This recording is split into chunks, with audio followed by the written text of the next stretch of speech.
Hi, welcome to True Creeps, where the stories are true and the creeps are real. We'll cover stories from grotesque gore to the possibly plausible paranormal, to horrifying history, to tense and terrible true crime, and everything else that goes bump in the night. We're your hosts, Amanda, and I'm Lindsay, and we want you to join us while we creep. We cover mature topics. Listener discretion is advised. Hey everybody, today we are going to be talking about strange medical practices that are retired now, for good reason. Yes, for very good reason. For very good reason. What was cool about this episode is that we got to see a weird thing and then really just dive into that rabbit hole. And we could probably have a few episodes on this, but this is at least the very first one of, oh no, this is how they handled this at one point. There's a lot that's going to be like, why'd they think that? What brought them to that conclusion? Of all the things you could think, that was the one you chose. Exactly. Yeah. What a thing. But I feel like a scientist now. We've practically gone to med school now. I mean, if these people could be physicians, I clearly am now a physician too. Yeah, clearly. I think that's fair. I'm not going to stop you. I mean, I wouldn't let you be my doctor. No one could stop me, and I am your doctor. I am your doctor. That felt like a threat, didn't it? Oh, it definitely was. I'll see you next week. We're playing a doctor, apparently, next week. Playing? Oh, God. Okay, so let's start in the 19th century, when a drunk man decided it would be cool, to hang out in a whale's carcass, as one does. As you do. And he was there for a few hours, and he was like, my rheumatism, a lot better now. Yeah, and I'm also sober now. Yeah, I'm sober now. My rheumatism's better. It's probably because I was hanging out in a whale carcass. And rheumatism, if you don't know, is a condition that causes pain and swelling in the joints. It typically affects places like the hands, the wrists, or the feet. The story and the cure first appeared in Australian newspapers in 1894, which it's long ago, but it's not long ago enough. Agreed. It then spread to New Zealand, America, and Europe. And then this became a practice for a while. And because people were like, I should just hang out in a whale carcass. That's what I should be doing to cure my physical ailments. And there was even an exhibit about it at the Australian Maritime Museum. And it's thought to have begun in the whaling town of Eden on Australia's southern coast. What a time. What a time for Australia. So let's talk about what the process was, because people were actually going and doing this. So what these people would do is when a whale would be killed, or if one died nearby, these people would get into a boat and go over to the whale, and then someone would cut a hole in the whale where these people would get out and jump into the hole of the whale. Makes sense. All that would show was their head. So like shoulders down would be encased in whale carcass. Delicious. It grosses me out so much. It should. Then, this is where it gets even worse. They would be left there from about 20 to 30 hours. What are they doing in this time? Just chilling. What do you mean just chilling? Just chilling. Do they have meals? What if they have to go to the bathroom? I don't know. I did not. Are they just messing themselves? I hate phrasing it that way, but it feels like the only way. Can you imagine how soggy your entire body would be? I would imagine it is the full body equivalent of when you're washing dishes and you touch food debris. Ugh. And, I'm like wiggling my fingers at Amanda in like discomfort. That's what I imagine, is it's your whole body feeling that way. Right. I was like, 20 to 30 hours is quite a long time. I don't know if they broke that up, because when I was researching it, it looked like it was for 2 hours, but then every other place said 20 to 30 hours for it to really, really work. So I'm like, that's a really long time. And we're going to talk about where these people would go to get this done in a moment. But I guess what would happen is a decomposition of the blubber of the whale would then like close around the body and act like a huge poultice. I think I would faint. I would throw up. Oh, absolutely. Yeah, we're just like making faces because it's so gross. Then I would be stuck in it. they're not going to use one whale for one person. So then you're all around. Yes, all around different people. And everybody's peeing into the whale. Yeah. And everyone's throwing up on the whale. This is just I am really upset. I'm upset, yes. It's believed that the heat and the gases produced by the whale's decomposing body would create kind of like a sweatbox environment just to make you throw up a little bit in your mouth. Sweatbox.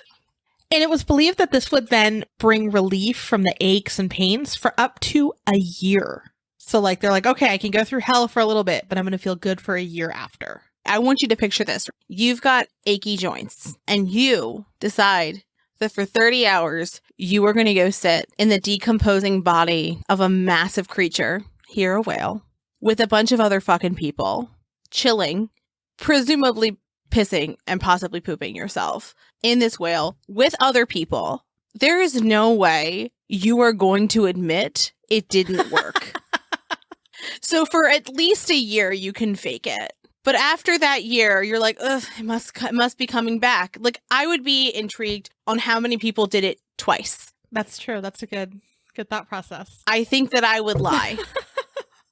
If I did something that was that intense of an option, I would not be like, and it didn't even work. Mm-mm. Oh, right.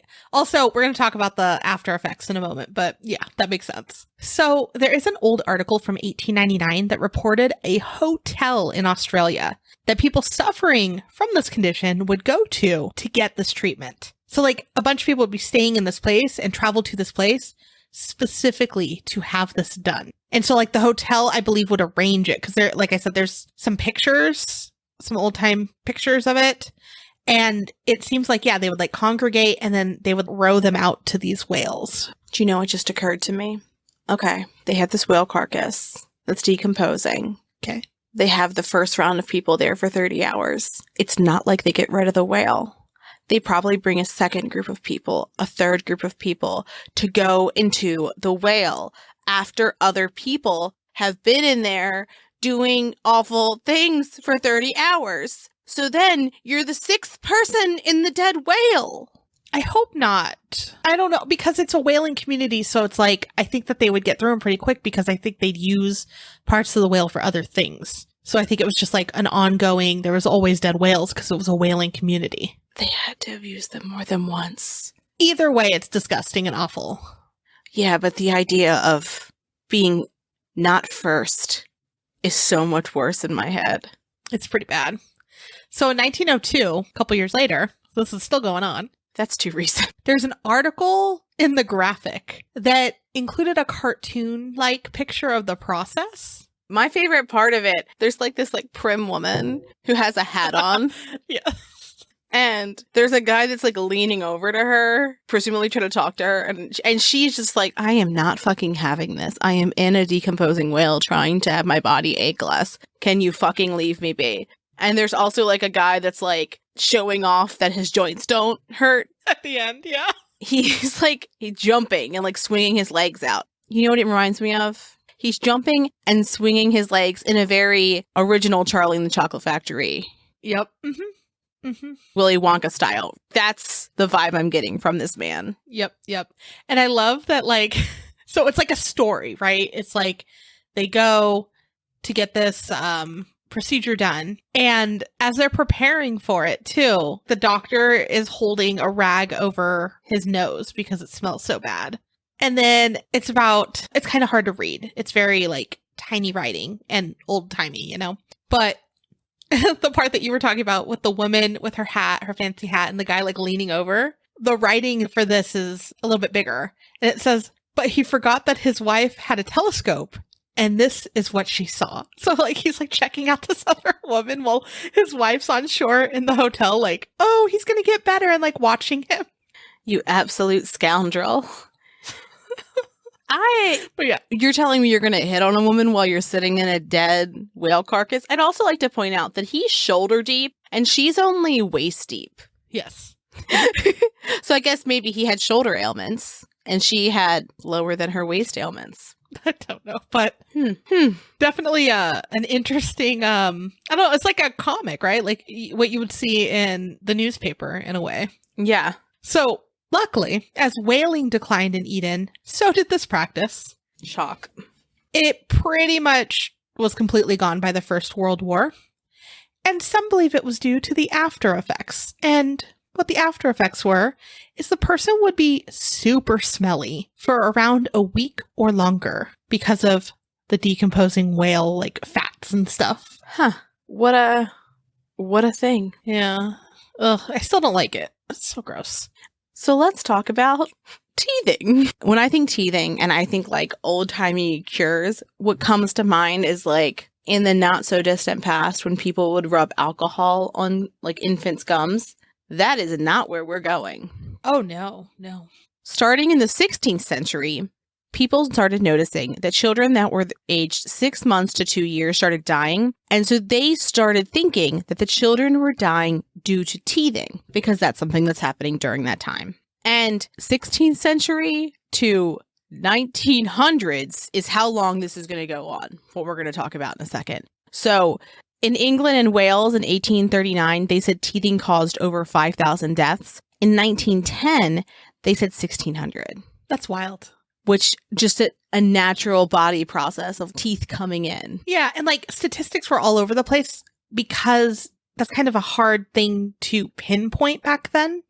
Mm-hmm. So this is like estimates of what was thought at the time. Yeah. And so what they would do is they would do bleeding, blistering, or they would place leeches on the gums. And then during the 16th century, they introduced gum lancing. It's unknown how many children ended up dying from the infections that these methods caused. And when we mentioned that this went on for too long, lancing of the gums on a teething child was still included in dentistry textbooks in 1938. That's way too long. Way too long. I will say, too, a baby that teethes, even from when Oliver was a baby, which was only 7 years ago, has already changed what people are doing. Really? Which is very interesting to me. All of this is really sad and terrifying. Yeah. They're already in a lot of pain. And you're like, I'm going to make it super fucking worse. Right. Or like their gums could be like red or puffy or whatever, and they're not necessarily teething yet. It could have been that they hit it on something. It could be, so many different things. And then they're like, oh, time for teething. Let's lance them open. Yikes. So glad we're not doing that anymore. Speaking of teeth, we have some very exciting news in the Mednansky household. And that is Ollie has lost a tooth and not swallowed it. Yes. And that is a very big deal. Because how many teeth? I was like, 5th tooth, first one that he did not swallow. Yeah, this is the 5th tooth. First one I've actually seen. Yeah. And he ran in our room at like 3:30 in the morning. He's like, guys, I lost a tooth. So like he's sleeping and loses a tooth and knows not to swallow it. But when he's fully awake at school, he eats them. Was he eating when he did it? He's always eating. The kid's always eating. I don't even think he notices until it's gone. And he's like, oh, guess I don't have a tooth now. I love how unfazed by dental things he is. Oh, yeah. You're doing great. Because I mean, like, I had like a tooth crack while eating an embarrassingly not hard food. And I was like, oh, am I garbage? I mean, as an adult, you get like... Yeah, there's a lot of tooth shame. You're not getting treated for losing your teeth at that point. No one's like, oh, you broke a tooth? Here's $5. They're like, you broke a tooth? That's going to be $1,000 to fix. Exactly. There's no happiness with that. Yeah, no. Not at all. And it's going to take way too long. I get that. So let's move away from teeth. Never. And let's talk about how a magic talisman could treat malaria. Ooh, fancy. Yeah. So you know the word abracadabra, right? Of course. Heard it. Yep. Well, many do not know that the term might actually have some medical origins. I was one of these people. I just thought it was like a magician, wizard type thing. Never associated it with medical stuff, ever. And it's even thought of as an ancient medicine. Okay, we're intrigued. And what we're treating today is malaria. There's a lot of different theories as to where this word originated completely and like what its meaning is and, how it came about, when it came about. But today we're talking medical terms. So a Roman physician, Quintus Serenus Sammonicus, was a 2nd and 3rd century scholar. He published his teachings in a form of didactic poetry. In his only surviving work, De Machina Praecepta, known as Liber Machinalis, he describes some remedies and antidotes. But there's one that really stands out because it's used in the treatment of semi-tertian fevers, which is now called malaria. So basically what you do is you write the word abracadabra, which is ABRACADABRA, on a piece of paper and repeat the word underneath, but remove the last letter from the word on the line before.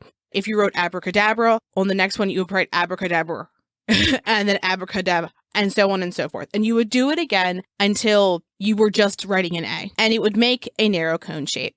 Then you take that paper, fold it up, and you wrap it in linen and tie it around your neck. And that is the talisman that you create. And that was meant to be worn around your neck for 9 days. And after 9 days, you would fling it over your shoulder into a river that ran eastward. And this is assuming a lot of information known about geography. Serenus did not give an explanations for the specifics in this. It was just like, this is what you do. Sure. Clearly. Yeah, that's what you do. That's why I am now a doctor. Yeah. Because I can tell you about random rivers to do things in and not know anything if that river even exists. Yeah. And you don't need to worry if this didn't cure your malaria, because there was a second option. And of course, that was lion's fat. Of course. You just apply it to your body. And for those who didn't have lion's fat just laying around, don't worry. You just take the skin of a cat and you tie it with yellow coral and green emeralds and you put it around your neck. You know, other things that you would have lying around your house. Casual green emeralds, cat skin. Of course. Abracadabra was used as a talisman against a variety of illnesses well into the 17th century. I just love that people were like, done and done. I'm going to write a word a bunch of times, wear it around my neck, throw it into a river. Good to go. Oh, yeah, yeah. And this information can be found on the National Library of Medicine as well. Just saying. Fascinating. What a thing to think of. What a thing to think of. Mm-hmm. When I first came across that online, I was like, this is wrong. Like, this isn't a thing. Yeah, this makes sense. And then I had to keep searching it in different ways. I was like, that part, someone probably just made this article and they're like, how many fucking people are going to believe this shit? And then I'd search it again and I'd find it on a medical thing. And I was like, okay, maybe the talisman, I can get behind that. But like the lion's fat and the cool jewelry that you make, I was like, that's not part of it. And then I was like, oh, it was part of it. The name of the game here is accessories. It still die pretty. So let's move on to another thing that is crazy that it existed. I mean, I see why it existed, but like its effects weren't great. The name of this was Mrs. Winslow's Soothing Syrup, which sounds great, right? Mm-hmm. In theory. Charlotte N. Winslow, a pediatric nurse, so you should be able to trust them, right? Created this product as a cure-all for fussy babies, which again, like if this was working and didn't have some bad effects, every person would be like, please take my money. Mm-hmm. It was first produced in 1849 by her son-in-law, Jeremiah Curtis, and his partner, Benjamin Perkins in Maine. It was marketed to North America and the United Kingdom. And here's what it was marketed towards, right? You could help your children in many different ways. You can calm them. You can clean their teeth. You can help when they have teething pains. You can freshen their breath, relieve constipation. Literally anything that's wrong with the kids, you would give them soothing syrup. It's to soothe them. When you hear it cures everything, it's either a lie or booze. And there's no in between. It's not necessarily to cure it. It's to soothe them from like the pain and being cranky and fussy because of their pain. I said what I said. And the marketing materials were all over the place. Like they would show peaceful babies with their mothers, and they put this on like everything. There was trading cards, there was calendars with it, just everything you saw, soothing syrup. And it was known as a patent medication. And I was like, what the hell is that? So patent medications were medicines that could be purchased without using a prescription, so over the counter. And typically these types of medications did not prove efficacy or safety. It was just like, take this, it'll help. And you're like, cool. So these types of medications were usually protected and advertised by a trademark, and they were rarely actually patented. Consumers really didn't know what the contents of these medications were. It was just, it's everywhere. You're seeing pictures of soothed babies. You're like, how can I get my baby to calm down? So Interestingly, it wasn't until Congress passed the Pure Food and Drug Act in 1906 that made it a requirement to list ingredients on product labels, including opiates. I mentioned it before, and no one is surprised that it contained alcohol, but it also contained morphine. So you can bet your bippy you were going to feel soothed. And there was 65 milligrams of morphine per ounce, which is a super dangerous dose for kids. 1 teaspoon had the morphine content of the equivalent of 20 drops of laudanum or an opium tincture. And it was recommended that 6-month-old babies receive no more than 2 to 3 drops of laudanum. So, okay, we are almost 7 times that. And that's on top of the fact that even a small amount of morphine can be fatal to children. And 1 teaspoon contained enough morphine to kill the average child. That's so scary. That's terrifying. And not surprisingly, many children died. Babies would fall asleep after taking the medication and never wake back up. And that's what made it become dubbed the baby killer. That's so sad. However, surprisingly, it was super popular. And in 1868, it was reported that it sold more than 1.5 million bottles annually. I'm surprised there wasn't more deaths. You know, like if it was so widely used, so many kids were very lucky that they didn't die from it. I'm assuming a lot of people, like adults, were taking it too. Yeah, I think that chances are adults were taking because they realized it was like, oh, this works for me. But also, people could have also been giving a portion of a dose for whatever reason, whether it was the cost of it or they noticed that the first time they gave it to their kid, they like passed out for a full day. Yeah. Many caregivers did not link the syrup to the deaths of the children. So there's not really an accurate number of the children that died from it, but there are thousands of children who are estimated to have died, overdosed, became addicted, or suffered withdrawal from the medication. Over time, Mrs. Winslow's soothing syrup was forced to remove the morphine from its ingredients and remove the word soothing, which would mean it was just alcohol if it was alcohol and morphine before. It was denounced by the American Medical Association in 1911 because of its dangerous combination of ingredients that did lead to infant deaths, and it was removed altogether in the 1930s. That's not that long ago. It's not that long ago. That's wild. The way that we view children now is also very different from how we view children 100 years ago. We grew up as a generation that when you hurt yourself, you're fine. Right? You're fine. You're fine. Yeah. You're sad, you're fine. And like 90s kids, right? Like that's just, you're fine. But that's like, even that's a lot compared to if you're thinking early 1900s where kids worked in factories. And the concept of childhood is a relatively new phenomenon, at least in America. Yeah. And so I can see how they may not have realized, oh, it's this. Especially if you're considering they were likely giving them the soothing syrup because of an ailment. So it's not altogether strange that they might think that they died from the ailment. Or, immediately, like a 1-2 punch, lancing a kid's gums, and then you give them the soothing syrup for after. And it could be an infection. It could have been the soothing syrup. It could have been a lot of things because medicine was wily. Yeah. I'm just surprised. I'm just surprised we're all here today and alive because of all the things we're talking about today. But this next one in particular is the reason why this turned into an episode, because we're like, what did they do? I was like, they used what? So let's talk about transfusions, and we're going to give you a little bit of a brief history on them. In 1628, the English physician William Harvey discovered the circulation of blood. Shortly after this discovery, blood transfusions were attempted in various ways. In 1665, that was the first recorded blood transfusion, and it was done between canines. And reading about this was horrific. I don't understand why they're like, let's see if this works. The dogs didn't do well. It was very sad. It's good that it exists nowadays, but it's sad how it came about. Yes. Jean-Baptiste Denis in France and Richard Lower in England reported, at separate instances, successful transfusions from lambs to humans. Define success. Yes. So, Denny's infusion was done on an unnamed 15-year-old boy who was bled during a medical procedure, but he was suffering from blood loss because bleeding was also a thing at that time. Luckily, when he did this transfusion, it was only a very small amount and the boy lived.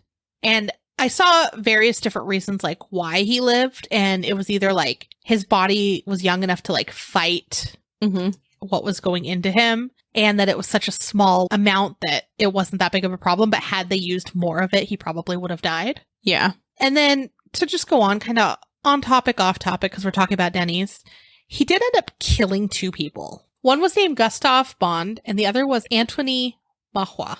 And during Antony's transfusion, he attempted to cure mental illness by replacing his bad blood with good blood.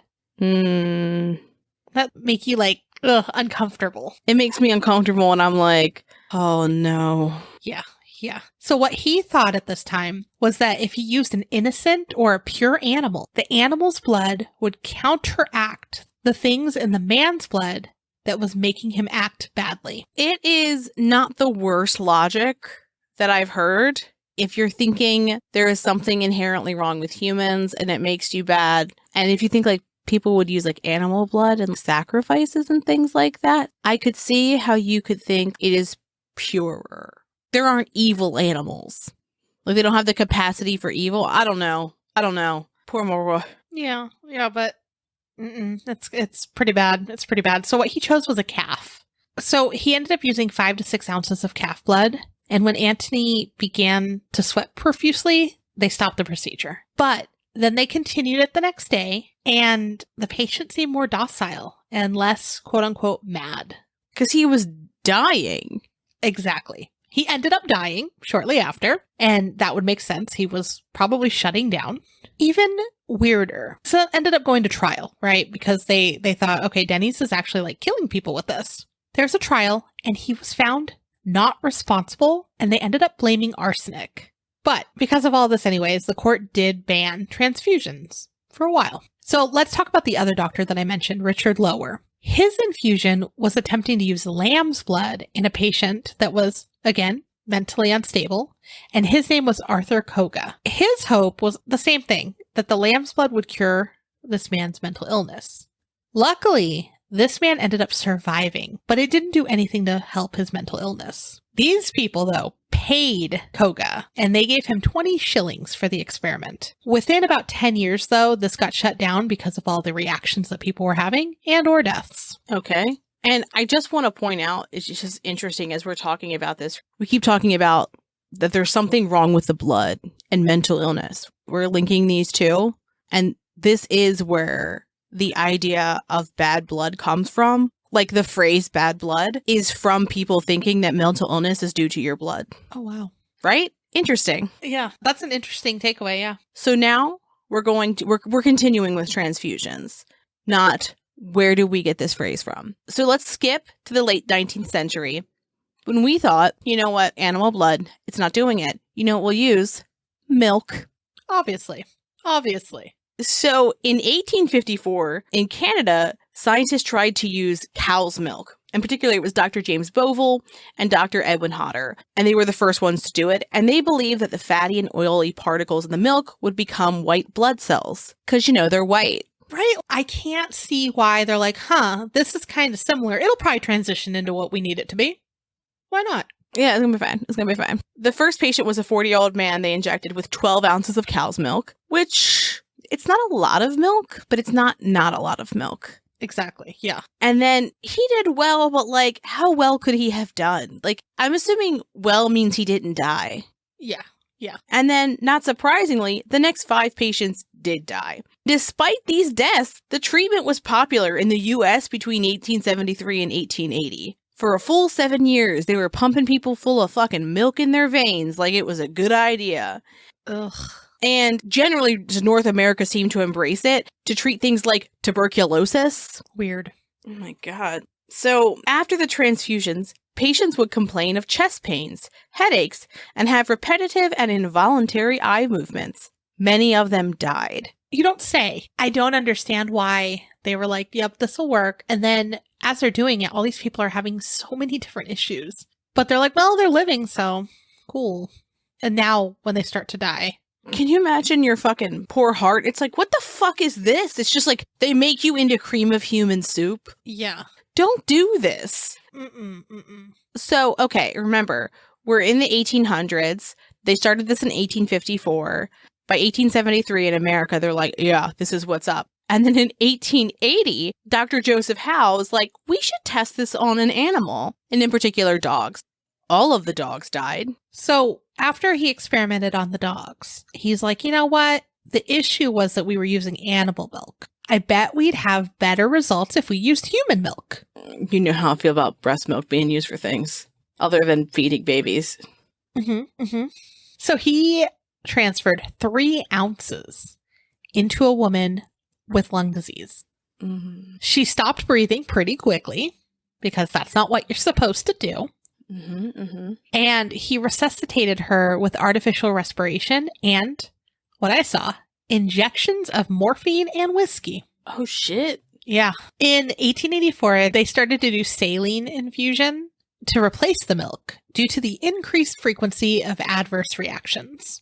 By the turn of the century, though, blood types were finally discovered, and they also discovered a safe and effective method to transfuse blood that wasn't milk or animal blood or any of that. Also, some of the medical devices they were using before they discovered how to do it now was a lot different. Yeah. I mean, if you want nightmares, you just look at old-timey medical devices, and you're like, oh, especially when it comes to blood.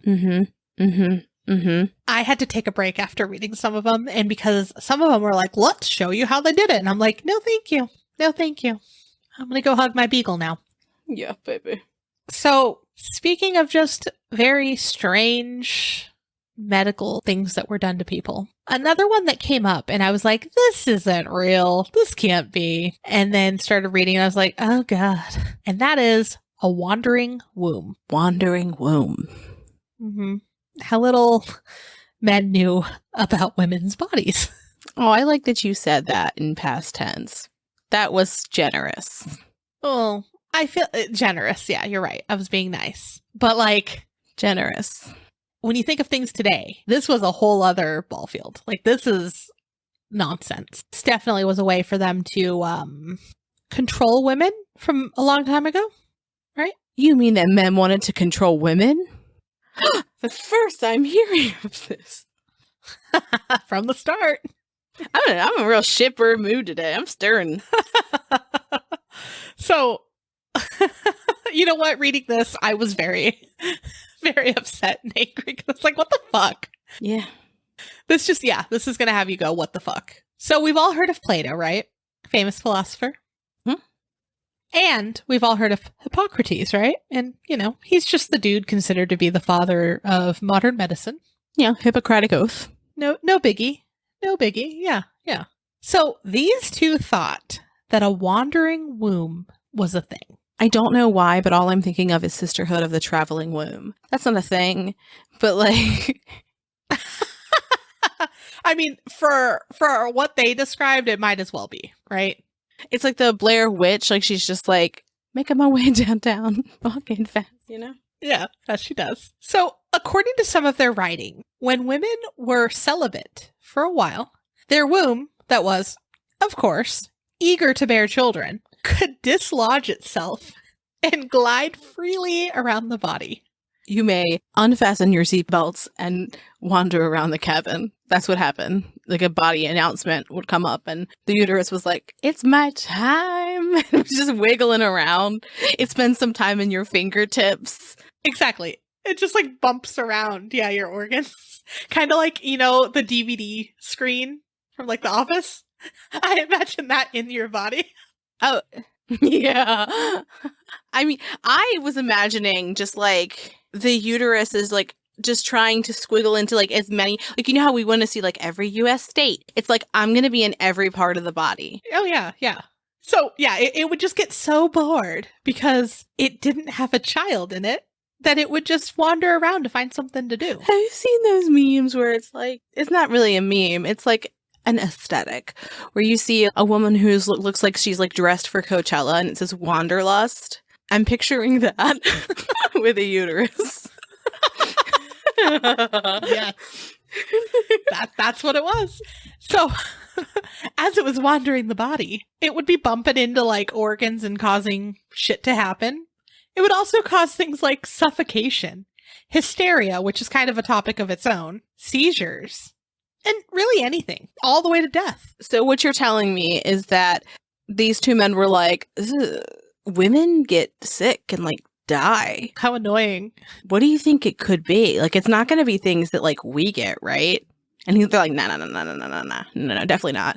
And they're like, That doesn't happen to us. it's probably an organ just wiggling around doing its thing. It doesn't make sense that their body would function like a body. They're not human. Oh, absolutely not. No. And this next one, I like cackled when I read it. The womb was also considered an animal within an animal. So when you say an animal within an animal, they actually believed that it was its own thing inside of your body that was alive Why not? and had its own will. It would do what it wants. We'll find out more. I just find that to be wild. Because, like, it's not as though it has a brain, It doesn't matter. It did what it wanted. clearly. So the idea came from Areteus of Cappadocia. He also really thought that certain movements could cause ailments like if the womb moved up, it could cause sluggishness, lack of strength, and vertigo. That other movements could cause, quote, a strong sense of choking, loss of speech and sensibility, or even death. And I am just like, maybe this person just like, they're literally choking on something. And you're like, oof, probably the womb moving around. Yeah. I should just let you go ahead and die, because what can I do about your wandering womb other than have sex with you immediately to make it stop? What could possibly be done? Yeah, So, speaking of, exactly. how did you prevent your womb from wandering? I feel like I should phrase that how like old-timey, like, it didn't exist during this time, but like an old-timey like Cosmopolitan magazine cover. Yeah, yeah. Who would be on the cover? How can you prevent your womb from wandering? Oh, I don't know. Two men, probably, because like you don't want to see a woman's face. Ugh, Exactly. right? And so women, or girls, we should say, were told to marry as early as possible and to get pregnant as soon as possible so that their womb wouldn't wander. And that they should also be pregnant as much as they possibly can to keep that womb busy. Yeah, yeah. And that they should have a lot of sex. And this was also a prescription. Reading this, I just sat there making faces at my screen. And that's kind of what we're doing right now at each other. Boy, the civilization that Wonder Woman comes from, the Amazonians, sounds like attractive knowing this. Sounds fantastic. Yeah, yeah. Again, I am surprised we are all alive right now. Just a testament to the fortitude of people with wombs. So, what's a person to do if their womb breaks free? They could be prescribed therapeutic baths, infusions, which we're concerned because we just talked about infusions. Mm-hmm. And I'm wondering what we're being infused with. There was also descriptions of what we're going to call massages that would help get it back into place. And you can read into that as you will. And again, remember, this is a living creature. And it, of course, likes sweet, fragrant smells and didn't like bad smells. So because of this aversion to bad smells, where did they not want the womb to go? Up. So they would put things that smelled bad, near the womb owner's nose, and then would put pleasant smelling lotions and such between their thighs and on their genitals. Mm-hmm. Yeah, it was alive, so it would definitely go towards the sweet smelling things, right? I wonder if this is where the idea that that region should smell like a nice spring day comes from. Maybe. That would make a lot of sense. Sense, in quotes. And by keeping these pleasant smelling things near where the womb should be, it would lure it back to where it should go, nestled into the pelvis. Mm-hmm. Yeah, and then they finally realized, it doesn't actually move. It just appears like it might be moving because of the tendons eventually. And then, from there, we learned a little bit more. If you're thinking that we are the same species, wouldn't you find it highly alarming that one of us can live with a wild creature in our body? Once they started learning a little bit more, not much, but a little bit more, they started to understand, okay, maybe it's not so much wandering So they stopped blaming physical ailments on the womb. But then, I know I touched on hysteria earlier, then they started blaming psychological ailments on the womb. My eyes twitching. It couldn't possibly be anything else. It couldn't possibly be the oppression. No, not at all. Maybe Agnes isn't happy because gestures to the past and present. Yeah. So interesting. I had never actually heard that part of history before. And when I found it, I think I spent half my day yesterday just like, what? What? Why? Yeah. Yeah. So those are the bulk medical history pieces we're going over today. But because we found this very interesting, we thought it would be fun to take some of the medical treatments that we found from a book published in 1910 and discuss them. They're not as, some of them aren't as deadly, but just very strange. And we're not sure how they got started. Yeah. But the book is available on Google, which is hilarious because I sat there for a while reading pieces of it. And like I said, it's from 1910 and it's by Dr. Thomas Jefferson Ritter. And it's called Mother's Remedies, over 1,000 tried and tested remedies from mothers of the United States and Canada. It doesn't seem like that long ago. It has an area in the book called Manners and Social Customs, and that is by a woman, Mrs. Elizabeth Johnstone. Of course it is. But it does say, and various other departments. It is a wild thing to look at. It also, I love that they started with medical department, right? And we're just looking at the table of contents. And then there's a whole area that's just women's department and diseases of women. Like, it's not that we don't have unique diseases, but like, don't take into account any of this other stuff. Because that's not how women... No. That doesn't apply to you. Yeah, silly geese. So when we're looking at the table of contents, I do want to say that on page 666, by the way, it talks about the hot springs of Arkansas. And I'm wondering, as I'm reading this, if they're talking about what we spoke about in the Crescent Hotel episode. Oh, I bet they are. That's cool. Yeah. Yeah, it totally is. It talks about how the healing waters helped or could help. Anyways, let's get to some of the remedies. Can I just very quickly, in the manner section, there's a section that says, incruity in dress. A man must avoid incruities in dress. Tan shoes are inadmissible with a formal afternoon dress. They do not accompany a silk hat. A lawn tie is never worn save the evening clothes, nor a turned-down collar with them. Gloves should be inconspicuous. A man's hands encased in bright tan gloves make Hold on.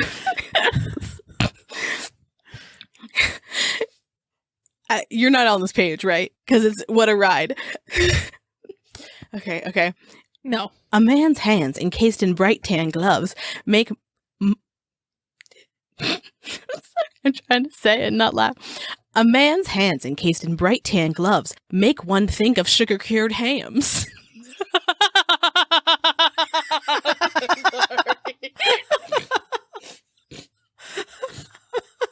Well, what else would you think of?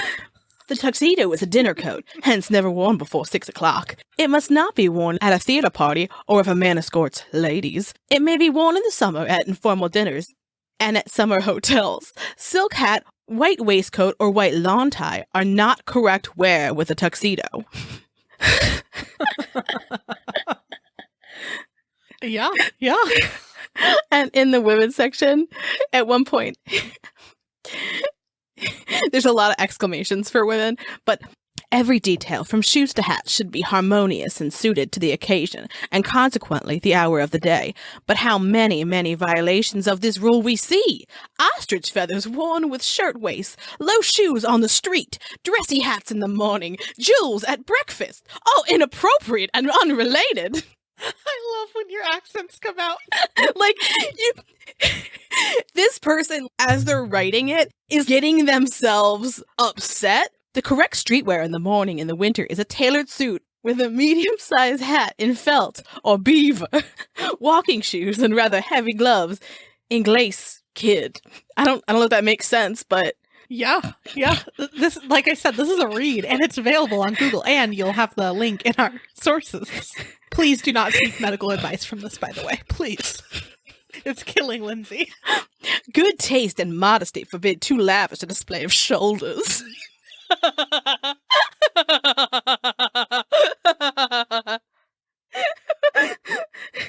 Stay tuned for after the episode because Lindsay just gave the performance of her lifetime. I mean, it was great. It was probably my favorite. So, what a time. What a time. Like I said, yeah, there's a lot of social etiquette in there and a whole section on women's ailments that I sat and read way too long yesterday and laughed a lot. But let's talk about some very common ailments and how to fix them according to this book. Again, do not take any medical advice from this book. Yeah, this is not good advice. It is not good advice. So, Lindsay, are your hands chapped at all? Dry? I am indoors and live a delicate life. Well, if you journey outside in the cold ever, I have the solution for you in your chapped hands. Fantastic. What you're going to need is sour cream, a cloth, and a shovel. Good news is I keep all three of those in my shed at all times. Excellent. So what you'll have to do is you'll have to wrap the sour cream in a cloth, go outside, bury it with your chapped hand. Yeah, you have to earn it. Which is, it's going to hurt. It's going to hurt a lot. So you're going to go to bed after because you're going to be real tired. But when you wake up, I'm going to give you some more work. You're going to go and you're going to dig that shit back up. Of course. And then you're going to apply this nasty cream to your hands. Dirt, sour cream. Perfect. Perfect, perfect, perfect. Well, it's wrapped in a cloth, so it'll be okay. It'll just be more curdle. It's going to smell fantastic. You're welcome. What should I do if I have a sore throat? Oh, well, great news. I have the solution for you. Okay, great. Into this book, it starts with steam. Okay, with or without medicine. Fast and loose. Love it. And then it goes into a little story about treating a man with terrific laryngitis. And it says, quote, all the parts were so terribly swollen that he was unable to swallow or talk. All the parts. So the solution was the man was told to inhale steam from a tea kettle by putting his mouth over the spout. Which in my head, I'm like, ouch. That sounds horrible. Ouch to the hot metal and ouch to steam that hot. That's how summers in Arizona feel when you open your door. Anyways, so this dude, put his mouth on a tea kettle and he was relieved in a few minutes. And the book says, this is my favorite part, and I cackled, quote, I think it saved his life, which seems very dramatic. For a sore throat? Yeah. I mean, my favorite. So it also goes on to using salt, mixing sulfur with cream. And there's like a red pepper recipe, which I'm like, all right, I've never tried it. Who could know? But then we move on and we get a little drastic here. I was hoping we would. They recommend treating it with cocaine. So it recommends that when there is great pain in swallowing, cocaine painted on the throat or sucking a cocaine lozenge will help. A cocaine lozenge? Yep. Mm-hmm. Cocaine painted on the throat. So if you just go grab some cocaine real quick, we'll fix you right up. That sounds like a lot of cocaine. It does sound like a lot of cocaine. I was curious because I was like, all right, everyone knows, like, right, Coca-Cola, Coke had cocaine in it a long time ago, right? But I was like, I never really thought of other items having cocaine in it a while back. So some common household items were also toothache drops, eye drops, and cigarettes. Eye drops? Yeah. Now, when I was looking up the eye drops, I did notice that cocaine eye drops are still used as a local anesthetic during some eye surgeries today. What a time. So let's talk about what they were doing for asthma. Some of the methods were relatively normal because it focused on the cough that comes along with asthma, which feels reasonable. Are you asthmatic? No. Okay. I didn't realize I had athletic-induced asthma, which doesn't sound like a thing, but it is, until I was an adult. Boy, do I have the cure for you. I'm going to cure it. But I'll tell you, though, that that cough that comes with it, it's kind of a terrifying cough because you're like, my lungs are not doing what a lung do. And it's a cough that's born of like not being able to breathe, it feels like. When you're sick and you're coughing and you're like, I might throw up, I'm coughing so hard. This feels different. Yeah, when I was little, but I think I grew out of it, luckily. I wasn't diagnosed with asthma until I was an adult. And I thought everyone, when they like exerted themselves and exerted their lungs, was like, I can't breathe. So I was like in my 20s when I was like, oh, that's a thing. This isn't normal. Not everyone is feeling this way. But anywho, look, you got a little asthma. You're just going to do a little inhale of chloroform. Or you break an amyl nitrate pearl into a handkerchief and then you inhale the fumes. It has other names like poppers, purple haze, and liquid gold. All very jazzy. And nowadays, recreationally, it's inhaled directly and used to enhance sexual activities. Another option was to smoke a cigarette. Brilliant. But it has to contain stramonium, also known as thornapple. And so we looked up what that was, and it's Jimson weed, which you say Jimson, I hear Jimison. But Jimson weed is a plant that grows in the world, and it's ingested to induce hallucinogenic effects. So can you just imagine, like, I'm having an asthma attack. Now I'm having an asthma attack and hallucinating. That's way fucking worse. You're going to forget about your asthma attack real quick, though. Cured. No, you're not. Because now there's like wild things in your vision and you can't breathe. What a time. 1910 wasn't that long ago, guys. My goodness. If you'd like to hear more about this book, Lindsay and I did continue this conversation after the credits. So that about wraps up our exploration into weird medical shit of old times. If you are enjoying the show, we would very much appreciate if you would rate and review us on Apple Podcasts. It helps other people find us. And if you send a screenshot of your review and shoot us an email with your mailing address, we'll send you a sticker as a little thank you. Also, we do have a Patreon with a bunch of cool different tiers and perks, including our Patreon-only Discord. We have it in our show notes, but the tiers range from $1 and up. So, for just $1 a month, blah, blah, blah, blah, blah.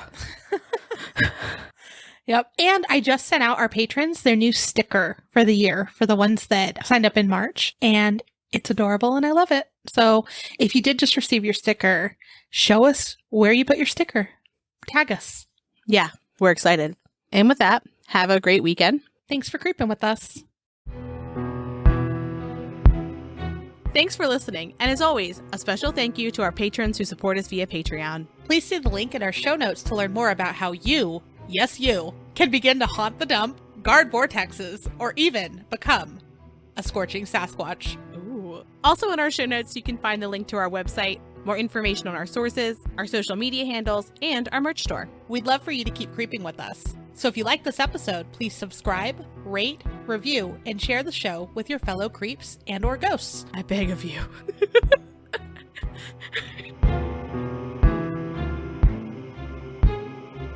At one point, I read something about how men thought that women were just like deformed men. Isn't that rich, considering that womb owners can actually create life? Yeah. Can actually bring forth life. Like the reason for the species is that. Yeah. Sperm owners cannot create a life inside their body, period, versus womb owners can simply take a biological sample, pop it in, and do it themselves. I mean, it's still wild times, honestly. Yeah. The fucking audacity. The audacity. So in my head, you know how like people are like Foster's, Australian for beer. Mm-hmm. Mm-hmm. Whale carcasses, Australian for rheumatism cures. That's now like, but in that guy's tone and in his, I mean, yeah, Aussie accent that I can't do. Oh, I was really hoping. We got accents last week. We had like was it transatlantic? Like, is that what it's called? Like the vaguely aristocratic, but not voice. Yeah, we got that and we got a newsie. We did have a newsie. And by last week, do you mean 2 weeks ago? 3 weeks ago. What is time? We're recording this the week that the Crescent Hotel comes out. So that is what we're referencing. Oh, yes. So it's a few weeks ago. Who could know? Time is weird. We've banked some episodes because we're doing traveling. And so we're trying to get our ducks in a row. Who could know? No one. So let's go back to our hanging out in a dead whale. But anyway, continuing on. The face as an aid to beauty. Yeah, I mean, if you just turn to any page, you're going to find some gold in this book. Yeah. Poor circulation. Alcohol rub. Rub vigorously night and morning with a good whiskey.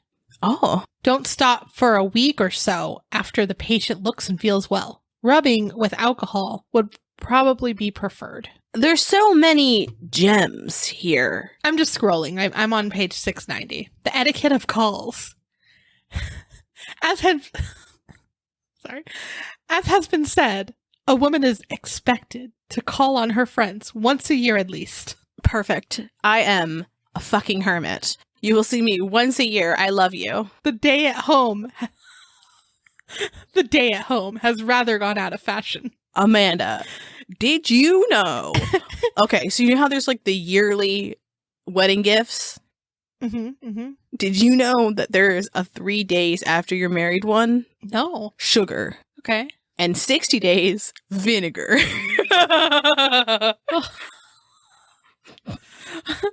Can I tell you about the time limit of a call? Yeah. The time limit of a call is 15 or 20 minutes, not to exceed the latter. This is the protection society affords us from bores. You're only interesting for 20 minutes. We can endure even the most tiresome of visitors for 15 minutes.